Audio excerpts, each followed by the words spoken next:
I've seen individuals that have wanted to fund a child's education, and they'll use a couple of pieces of real estate. One, they'll buy like a quadruplex. So now that property is actually paying for some of the tuition for the kids to go to school, as well as it's teaching some business concepts and the value of real estate to the child they're sending to school. I've seen any number of different variations of those dynamics. I have a great client in Italy right now who just became a dad, and he's been investing for about 5 years now, and all of the resources that he's acquired over time have been nothing more than preparing for her education, which would guess 17 years from now. Who knows how much they will have accumulated by then. But it's this very intentional and beneficial engagement in doing real estate and taking that, what we refer to as valuation first approach, that creates the different aspects and freedom and lifestyle that so many individuals have been able to achieve. Welcome to the Rich, Fit, and Happy podcast. I'm Crystal O'Connor, where we want to take you from drab to fab in this beautiful life.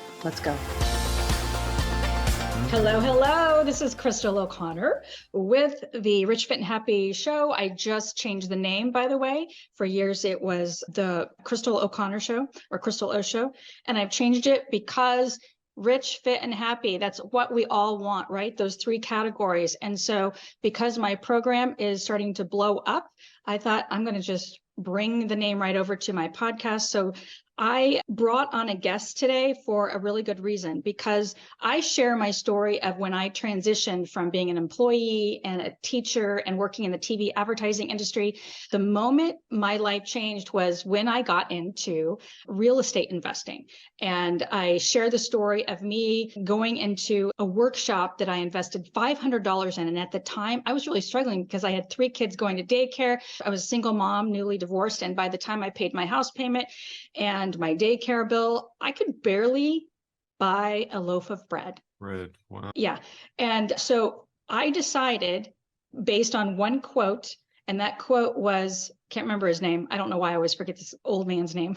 I started listening to him in the car, and as I was traveling in sales, and one quote was, "You become like the 5 people you spend the most time with." Yeah. And that changed everything, because once that got into my mind, I started seeing opportunities. And then I heard a radio advertisement for a Robert Kiyosaki event, and I spent $500, and I could not believe I was spending $500 that I did not have, but I did. So this is why it changed everything. But someone that's even better than Robert Kiyosaki at this is Mark M.J. Jackson. You're called MJ by some, right, Mark? Yes. Yeah. You're known for being the go-to valuation specialist for people who want to achieve more in the real estate investing business. Tell me all about that, and let's get started. Crystal, first, thank you so very much for the invitation to come and care and share with you. I love the new name. It's one of those that it just fits. I mean, you can see over my shoulder, I love doing triathlon, and that's only been as a result of the fruits that have been bared from real estate investing, to have the time, the resources to travel to Italy and California and Cozumel and Puerto Rico to do Ironman races. But it's the fitness, the life-giving that has come from doing real estate. So very, very briefly, my background is as a real estate appraiser after getting robbed at gunpoint 3 times, working for Church's Chicken, which it should have been the first time I left. But when we're in those mindset and those paradigms that, look, this is all we know, get a job, go to college, and living in New Orleans market, it was one of those, that's not where I'm from. I wound up there after college. It's one of those market areas that unfortunately, is depressed and to some degree has a sense of violence about it, especially in the 80s. And, just going to work, that was part of what you dealt with the threat. And so finally, I realized that I was worth more, as well as supporting my wife and family. And so I had to make a transition, went to school, finally was buying my first home, saw this 20-page legal document with all these different sets of information on it. Turns out it was the appraisal. And I'm telling you, it was like divine intervention. And with that, still with a job, I took immediate action and waited 3 years. So going in, becoming an appraiser it was just life-changing. It was destined that I was to do it. That led to actually doing real estate investing, but with a twist, being able and having all the data to be able to determine the best acquisition value. How much should you actually pay for real estate? a piece of real estate or invest in it for that matter, because my audience includes both active investors as well as passive investors. I have a wealth of practice professionals. They don't want to own the real estate. In some cases, they do want to hold it long term with property management case, but many things they want to deploy capital for passive income. And so knowing that I could determine those values, I didn't have to depend on anyone to say, hey, this is a good deal.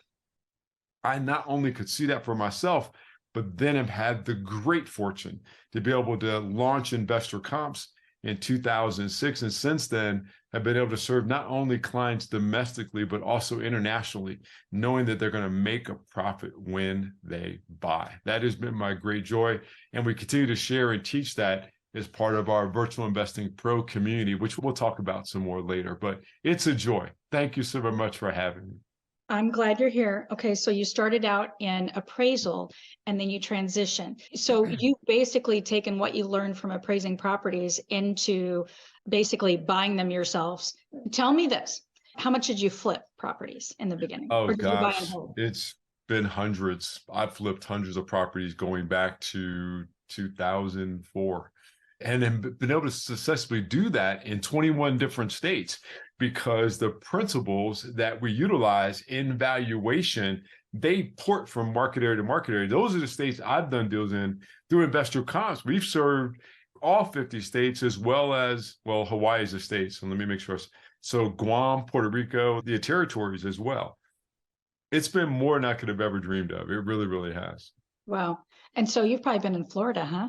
Where I'm at? I've done plenty of deals up and I down figured. Florida, from the Panhandle to Miami-Dade County to Manatee, Hillsborough, Bradenton, Jacksonville, gosh, Ocala, Orlando, West Palm, down to, Oh my God.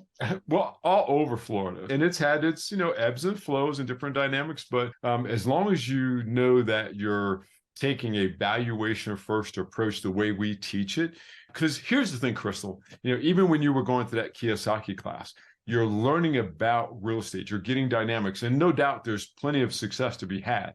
But regardless of the transaction, whether it was a pre-foreclosure, whether it was a subject to deal, whether it was a short sale from the bank, at some point you've got to stop and start determining the value, what you should pay for, and really not just the value, but what you should acquire that property for, how much should you use to bring it on the books, and then what is going to be your exit strategy? What's going to be the value that you're going to go after? You're going to wholesale it?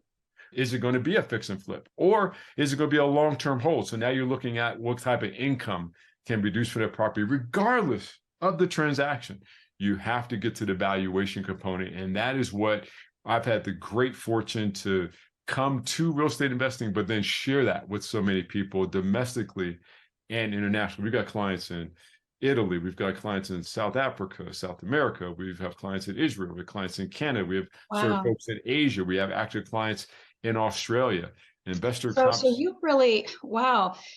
you've really been able to analyze properties in so many different countries and then also help them analyze those properties from what you've learned? So our data is really focused on single family residential in all the major markets in the US, but we have expanded so that we have clients internationally investing in the US, or they have other deals. I can't tell you how many clients utilize InvestorComps because they're looking at a deal from an operator in California, or they're looking at a deal from an operator in Chicago, and they want to know that they can verify that, yes, this person's giving me a deal that I can invest in that's going to actually produce the way they say it's going to produce. That's the power of having a data source like InvestorComps has done for people. Okay, so InvestorComps. So this is a program where you're actually teaching them to do it, how to analyze, and then how to come up with your exit strategy, which, by the way, one of my exit strategies didn't end well. I had to get an attorney because I got sued. So once I got an attorney, it was like almost over. And it was just like, I didn't have to do anything. I think they just argued and then it was over. But she was upset. We can talk about that another time. But that scared me. I will say that scared me.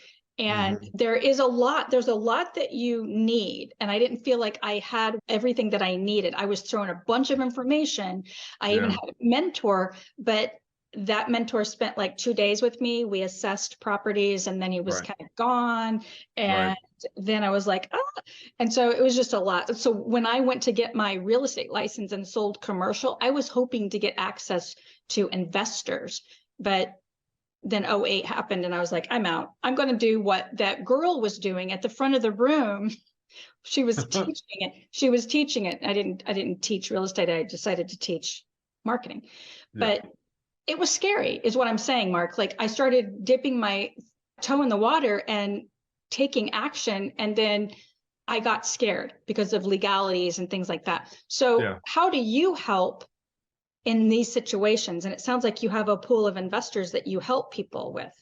Well, it's really unique. And, it's unfortunate. I mean, the story you share is the one that any number of different people experience when they're not fully vested and understand the valuation components going into a deal.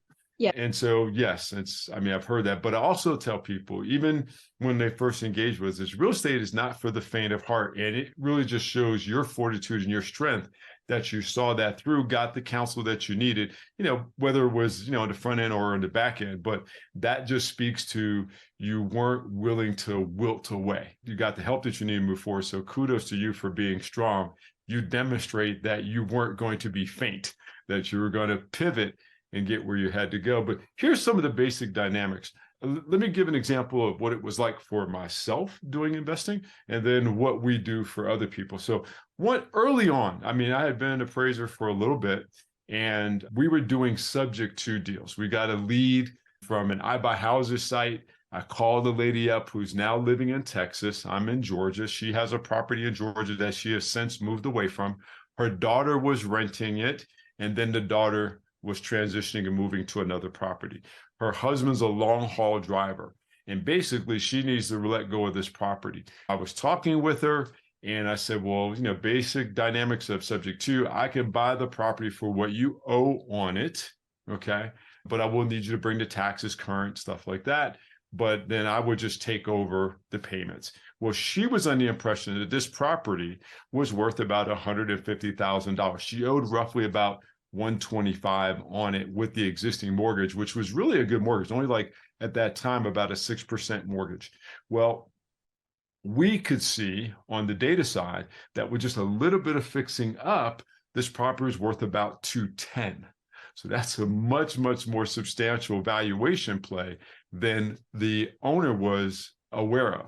Now, obviously, as a real estate investor negotiating, it's not my responsibility to tell her that it's worth that much. That's where our equity and gain is. So we wound up getting the property. We basically, she paid all the closing costs to transfer the title. We kept the financing in place, and then we turned around and remarketed that property and earned a really nice gain on that asset. So that is one of the ways that really off the bat, utilizing and having the valuation knowledge in my local market made a big difference. This is before we launched InvestorComps. Well, let's go forward 12, 13, 14 years. Now we help folks, as an example, that maybe they're investing in a fund or a syndication for a multifamily apartment complex, or maybe even a out of the ground self-storage in Decatur, Alabama. So what we do in that sense is, because of the power of the valuation play, we have folks reach out to us and say, MJ, look, there's an apartment complex just outside Metro Atlanta. This is the prospectus that we've gotten on it. They're talking about doing a capital add, and this is what they believe they'll be able to raise the rents to. What do you think? And so we'll delve into that information. This is a paying client of our VIP community. And so we're in regular conversations about the different types of deals that are being done around the country. And we're able to provide guidance, not so much a yay or nay, go or don't go, but just give them information about the psychographics, the income plays around, in that one particular component, what the future rents could potentially be. You could do the capital add, but that capital add may not result in the income that the operator is projecting. And so that's the dynamic that we come into, not just in the single family space, but when it comes to the general principles of valuation. Another example I mentioned was the out of the ground self-storage in Decatur, Alabama. Well, when you look at the perspectives, you have to look at that particular market area and how self-storage is used, because it's very different from, say, Bozeman, Montana. Self-storage there is heavily used in the agriculture industry. They've got heavy equipment that's being stored when it's not time to harvest and seed during the growing season. So how the perspective is set up and what that self-storage is going to be used and the income play coming from it varies from market area to market area. And it's only by having the background of a real estate appraiser that gives us the power to be able to provide feedback to those in the VIP Plus community. So that's really how, one, I got started using the data and how it's expanded in a very, very powerful way for the clients that are in InvestorComps. Yeah. So this community that you have built sounds like it's just exactly what I needed back in the day. And I don't recall any kind of community other than, when we would go to the workshop. So what I had purchased was several workshops. So I had to do a lot of flying around to go to these workshops, but it was up to me to, keep in touch with anyone that I met. There's just so much convenience, it sounds like, to what you are supplying. I mean, the value is huge. Yeah, because that's what I needed. So it's like, you've got to go find the properties. That's one thing, but you've also got to match them up and you got to snatch them when they're good, right? And tell me about this. I remember hearing this. You have to look at about 100 and evaluate about 100 properties to find a good one. What's your take on that? I absolutely positively agree with that. I mean, you still have to go through the numbers. There's fortunately now, because in what, like I said, we call it virtual investing.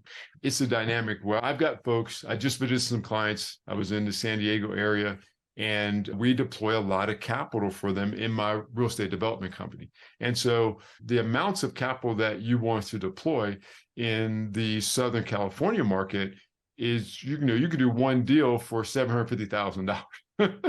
Whereas by having access and doing virtual investing, maybe in the Metro Atlanta market, or we offer opportunities in Puerto Rico, we offer opportunities in North Carolina, that you could take that same 750, spread your risk over 7 opportunities, 8 opportunities, okay? But still make good returns and know that by looking at the valuation data that, yes, you're going to be in a good situation as far as the equity play. So those are the dynamics that we look at when we're helping our clients really make intelligent decisions about how they're deploying capital, especially when they can't get the type of returns or spread of risk in their own individual markets. I have clients that are in Kansas that deploy capital in other market areas. I've got clients in Texas that deploy in other market areas. It's really utilizing the tools that are available through cheap government houses, through auction websites, through tax websites, that you can actually go find any number of variety of deals that aren't right in your backyard and be able to invest in them successfully, either wholesaling as an active investor or just deploying capital as a passive income investor. And the other part of that, and I'll shut up, is that so many of my clients utilize self-directed IRA accounts, either Roth or simple or traditional HSA accounts, where they're actually growing their returns tax-free until they actually have to take distributions at 59.5 or RDM's required distributions maybe at 72 or 74. So there's actually a large runway to grow the hard-earned money that you're making tax-free until you need that cash flow as a passive income investor, and do it in a number of different market areas outside of your own backyard. So you give people the tools, it sounds like. You didn't mention any of the websites. I'm sure, though, in your community, you share these, right? I'm thinking of auction.com comes to mind. But so you actually, wow, there's just such a wealth of knowledge, it sounds like, in your community. So if somebody is just starting out, they're a newbie like I was. Yeah. I signed up, for instance, auction.com, and I'll, on a Sunday afternoon, sitting on the couch, I'll be like looking at all these properties. It only lets you pick a couple of different regions. But see, I don't know so many things about the property. You can look Yeah. at it, looks good, looks like a good deal, Yeah. and it's going up for auction on this date for this. What do you say about that? Are there Yeah. better places to look than auction.com? Well, I like auction.com, but the bottom line is you still have to go in and evaluate that deal. You've got to pull up that address, get information on the transaction history. How much did it foreclose for? Here's like a really basic tip. When you're utilizing the tools we teach, because we teach how to buy REOs, we teach how to buy cheap government houses in our training courses as part of InvestorComps.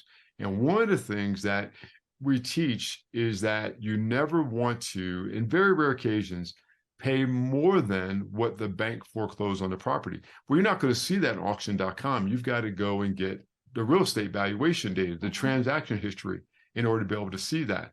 As an example, the opening bid may be $150,000.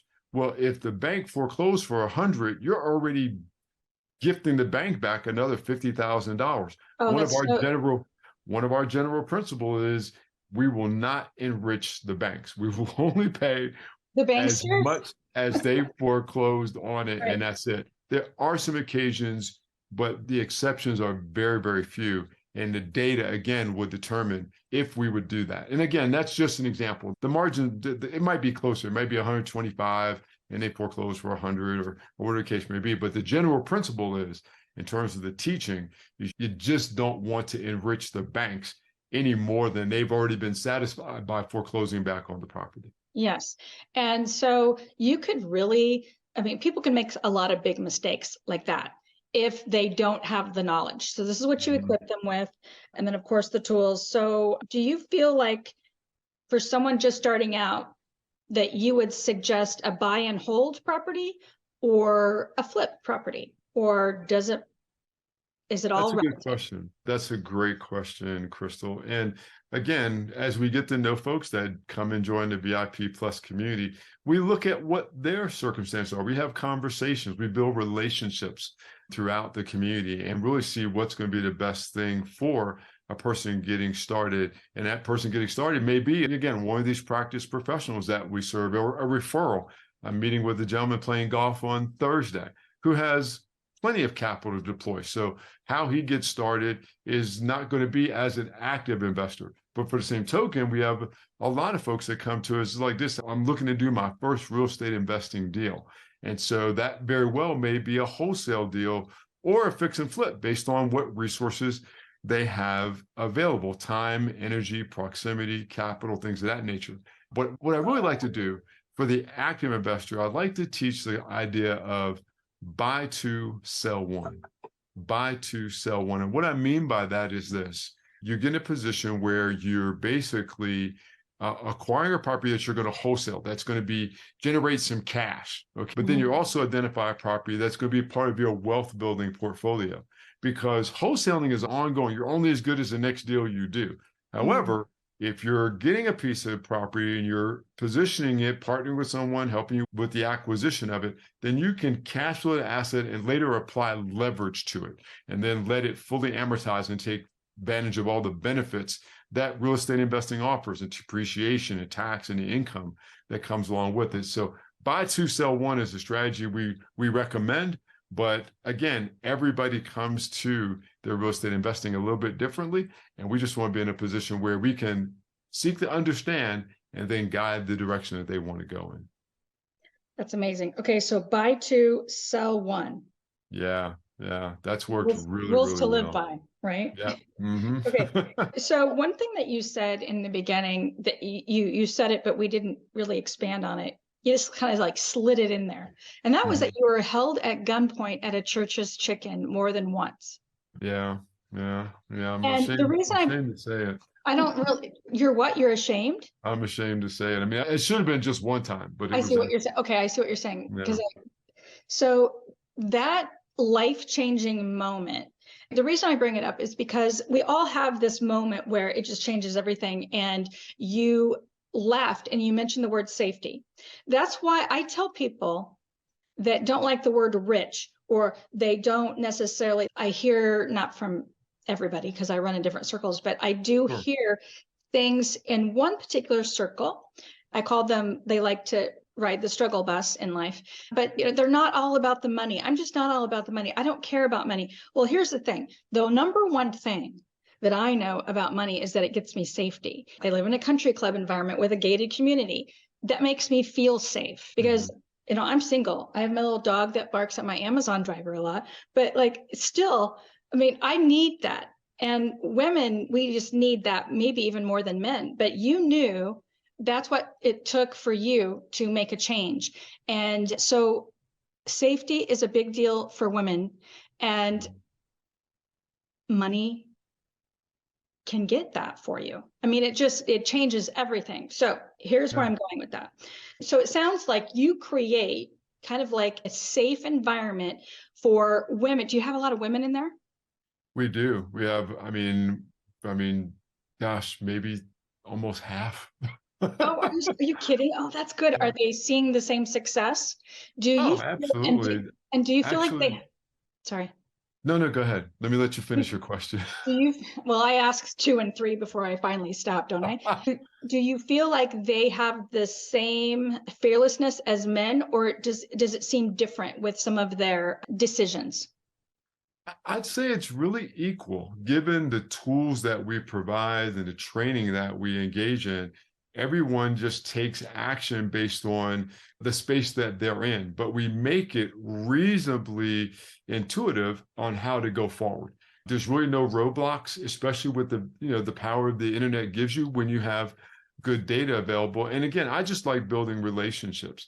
One of the things that I'm very, very fortunate in is a lot of the practice professionals I work with are dentists. And that's a result of my daughter pursuing dentistry. And so that merging of relationships really has come together. For the same token, there's lots of gentlemen that I work with and of different walks and backgrounds. I work with the Asian Indian community that are a lot of high income earners as well as practice professionals as well. I work in individuals that would be considered Italian Americans. I work with individuals a lot that are in the Florida market that basically are working to strive to make sure that their principal is preserved and producing passive income. And that's all different walks of life. So, I mean, in terms of men and women, I'd say it's pretty balanced. A lot of the ladies tend to be, a little bit quicker action takers. Some of the men maybe, when they want to test the water and find out a little bit more information, maybe a little paralysis of analysis, that type of thing.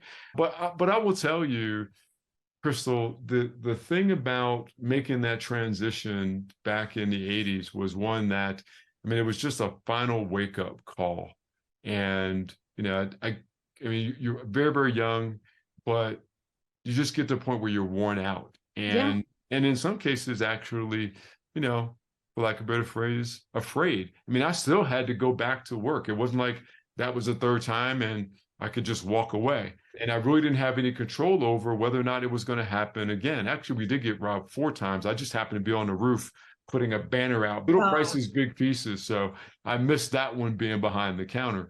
But what I really like in terms of what you shared, in terms of safe security, a very wise woman said to me that money is just a tool. And all it does is buy experiences. You get to choose the type of experiences that you want to engage in, whether that be my wife and I, we live in a very modest setting, but we love travel and having experiences. I'm very big on going to golf tournaments. I love attending the 4 major championships. So every year I spend the week in Augusta going to the Masters. Very shortly, I'll be going to Buffalo, New York for the PGA Championship at Oak Hill. And that'll be the second time I've gone to that PGA Championship there. Last summer, we were in Scotland for 3 weeks because we attended the 150th Open Championship at St. Andrews. I love triathlon and the different places that it is held and what it means in terms of the life-giving capacity. As most folks tell me, I don't look like I'm in my 60s, and I'm very grateful for that. I chose my parents very, very well. But going out and doing triathlons, swimming 2.4 miles, biking 112 miles, and then running a marathon. You don't look like you're in your 60s. Oh my God. Thank you so very much. So some of it is, I think you were just blessed with, great skin or something. But what you're saying is you think that doing what you love and living a life that you love has attributed to you looking so young. Not that that's what you were saying, but Oh, no, that's a really good way to sum it up. But getting engaged and doing real estate has been the cornerstone, the foundation of the freedom yes. that we're able to enjoy and live in life. And I love being in a position to share and see that happen with other folks. I've seen folks take family vacations. I've seen individuals just pay off all their debt and be completely debt free. I've seen individuals that have wanted to fund a child's education, and they'll use a couple of pieces of real estate. One, they'll buy like a quadruplex. So now that property is actually paying for some of the tuition for the kids to go to school, as well as it's teaching some business concepts and the value of real estate to the child they're sending to school. I've seen any number of different variations of those dynamics. I have a great client in Italy right now who just became a dad, and he's been investing for about 5 years now, and all the resources that he's acquired over time have been nothing more than preparing for her education, which would guess 17 years from now, who knows how much they will have accumulated by then. But it's this very intentional and beneficial engagement in doing real estate and taking that, what we refer to as valuation first approach, that creates the different aspects and freedom and lifestyle that so many individuals have been able to achieve. That's awesome. That's awesome. The first step is the evaluation. So that's where it sounds like you have the most experience that is so super valuable. Okay, Yeah. so just real quick, I'm going to sneak this in here. Tell me Okay. about tax liens, and because it is April and property taxes are due, right? And well, I guess in Florida, I guess they Sure. become due everywhere, right? In April. So that's about the time that people that struggle to pay their property taxes might actually find that someone has paid them for them. Tell us about that. And do you teach that? Sure. So what we teach, because I have lots of relationships, and one particular really good one, I'll mention Joanne Musa. She's the tax lien lady. Mm. And I have engaged with Joanne to actually buy tax liens, but also the core of that goes back to valuation. When you're looking at what you're going to pay for those taxes, if you wind up having to take the property back, you still have to know what's the unpaid principal balance on the mortgage. What is the overall value of that asset in the marketplace? Because you're either going to remarket that tax deed, you're going to redeem that tax deed, or you're going to wind up with the house. So you still go back to, regardless of strategy, tax liens, tax deeds are different in different states, different counties for that matter, or some of the other aspects of cheap government houses, auction properties, subject to whatever case may be. You still go back to determine. Here's another one on notes. Main thing you want to know is what is the unpaid principal balance, the UPB, on that asset versus the full market value. You can go buy and engage in first position performing notes, or second position non-performing notes, or first position non-performing notes. The UPB versus the full market value based on what is perceived to be the condition of the asset is key before you actually deploy that capital to buy that note, to pay the taxes and get the tax deed or tax lien. It all goes back to valuation. Wow. Okay. So I need to have my daughter, my youngest, she's 21, and she does some day trading, and she is determined to be a millionaire by the time of a certain age. We won't get into that. Okay. But day trade, I've been wanting to, so we've been looking into the tax lien, and I'm learning and teaching her, but she needs a professional like you. So I'm actually going to consider her and I kind of joining your community and learning all this good fun stuff so that we don't make any expensive mistakes. We would welcome you, Crystal, without a doubt. It would be an absolute joy to care and share, especially with your daughter. I mean, that is that foundational part of helping her. You're working on your legacy by supporting the knowledge, education of your daughter. It sounds like you've got a wonderful and it has no entitlement mentality to them. She's out there ready to earn it for herself. So kudos to you. Thank you. And she recently, she still does, she has this little hobby that she loves that she has now turned into getting a job in a bakery. So she wakes up at 4:30 in the morning and she decorates cakes.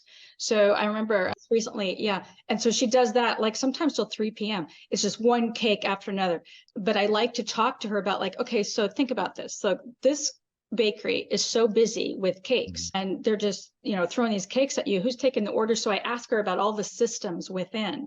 Yeah. And then I ask her, then I throw in, okay, so what would it be like if you owned the property and that property was, and then you taught your little system and you made a franchise, which is a little antiquated, but that's a whole different, that's an opinion. And then you went and you bought up commercial properties to put the bakery. So I like to kind of like stretch her mind, but she's the one out of my three that will actually listen.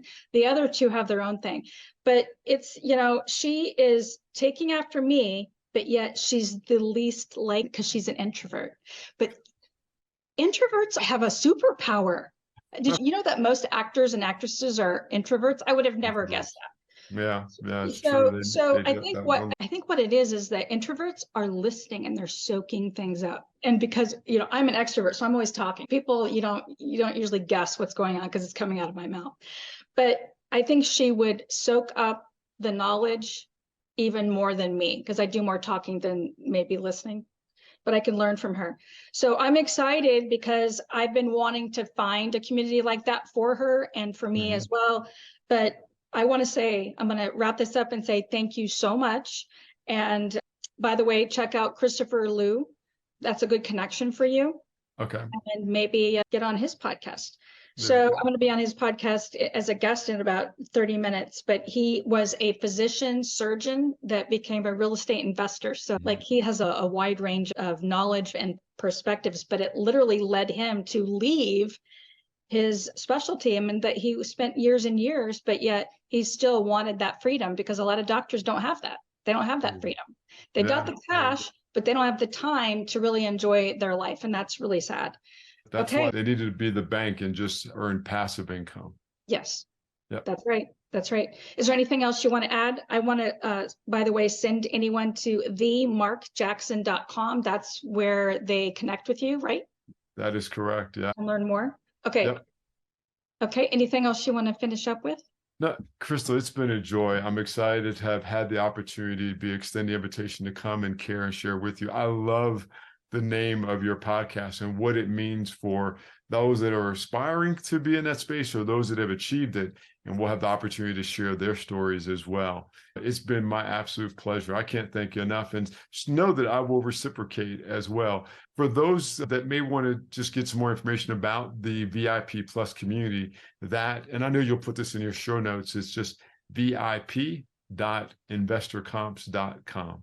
vip.investorcomps.com. Thank you. And I did miss that. I usually say that at the end of my show. Go to the show notes and I'm going to have all the links so that you can connect with him on social media, follow him, learn more, and then join his community, hopefully.